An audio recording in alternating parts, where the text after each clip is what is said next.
नमस्कार दोस्तों, स्वागत है आपका हमारे चैनल पर। आज हम सुनेंगे माँ दुर्गा के प्राकट्य की कथा, जो नवरात्रि के पावन दिनों में सबको सुननी चाहिए कि कैसे हुआ माँ दुर्गा का प्राकट्य और माता रानी की महिमा की कथा। एक समय पर चारों ओर महिषासुर ने भयंकर आतंक मचा दिया था। सभी देवताओं की शक्ति भी उसके सामने कम पड़ रही थी। तब स्वयं देवों और त्रिदेवों ने मिलकर माँ आदि शक्ति का प्राकट्य किया। इस ब्रह्मांड की शक्ति देवी दुर्गा हैं, जिन्होंने समय समय पर विभिन्न रूप धरकर प्रकृति और सृष्टि के संरक्षण का कार्यभार संभाला है। जब किसी दैत्य के सामने देवताओं के युद्ध कौशल कम पड़ गए, तो स्वयं माँ आदि शक्ति भवानी ने अपने पुत्रों का रक्षण किया।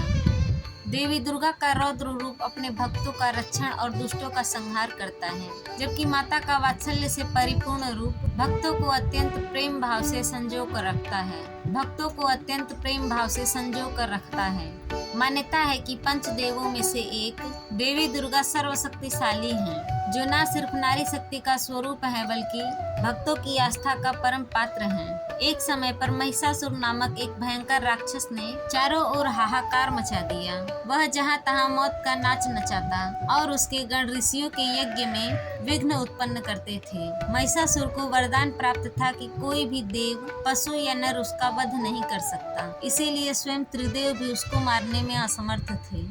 निरंकुश दैत्यराज महिषासुर ने अपने वरदान को कवच के रूप में प्रयोग करते हुए देवलोक में भी अपना आधिपत्य जमा लिया और देवों को वहां से निकाल फेंका। देवताओं के यज्ञ भाग को भी उसने अपने वश में कर लिया। दैत्यराज से परेशान होने के बाद सभी देवता त्रिदेव के पास गए और उनकी स्तुति करने लगे। सभी देवताओं के मुख पर चिंता का कारण त्रिदेव पहले से जानते थे। यह सब हाल जानकर भगवान शिव मुस्कुराए और बोले, हे नारायण, अब देवी आदि शक्ति के प्रादुर्भाव का समय हो गया है। अब समय है कि हम सभी अपने अपने तेज से इस जग की रक्षिका देवी दुर्गा का आह्वान करें। यह सुनकर स्वयं ब्रह्मदेव और नारायण ने भी हामी भरी।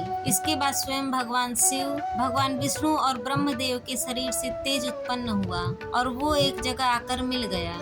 इसके बाद वहाँ जितने भी देवता उपस्थित थे, सभी के शरीर से महातेज उत्पन्न हुआ और सभी त्रिदेवों के उस परम तेज में आकर मिले। उस दिव्य तेज ने एक सुंदर स्त्री का स्वरूप ले लिया। महादेव के तेज से माता का मुख, नारायण के तेज से आठों भुजाएं, ब्रह्मदेव के तेज से चरण, यमराज के तेज से मस्तक और केश, चंद्रमा के तेज से माता के स्तन, देवराज के तेज से माता की कमर, वरुण के तेज से जांघें और इसी तरह से अन्य देवताओं के तेज से माता के अन्य अंग उत्पन्न हुए। महादेव ने अपने त्रिशूल से शूल, नारायण ने अपने चक्र से एक दिव्य चक्र, ब्रह्मदेव ने एक दिव्य कमंडल, देवराज इंद्र ने एक दिव्य और शक्तिशाली वज्र दिया, सागर ने सुंदर रत्नों से जड़े आभूषण और कभी मैले न होने वाले वस्त्र और मुकुट दिए। वरुण देव ने शंख, हिमालय ने माता को सवारी रूप में सिंह और इसी प्रकार देव शिल्पी विश्वकर्मा ने माता को दिव्य अस्त्र और शस्त्र निर्माण कर दिए। माता का यह स्वरूप अत्यंत तेजस्वी और भयंकर था। देवी दुर्गा के इस विशाल और भव्य स्वरूप को देखकर सभी देवों ने करबद्ध होकर उनकी स्तुति की तथा देवी पर पुष्प वर्षा की। माता ने प्रसन्न होकर कहा,